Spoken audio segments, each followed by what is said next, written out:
Meal maker fry எப்படி செய்கிறது பார்த்துடலாமா? நான் ஒரு பேனில் சோம்பு, பட்டை, மிளகு, சீரகம் எல்லாத்தையும் சேர்த்து வறுத்துக்கிறேன்.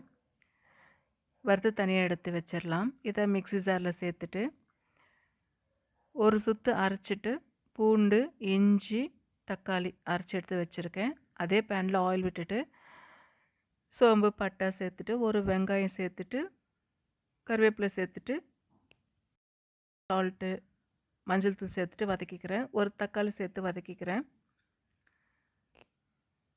வெங்காயம், தக்காளி நல்லா வதங்கினதுக்கப்புறமா நம்ம மிக்சியில் அரைச்சி வச்சுருந்தோம் இல்லையா மசாலா, அதை சேர்த்துக்கிறேன்.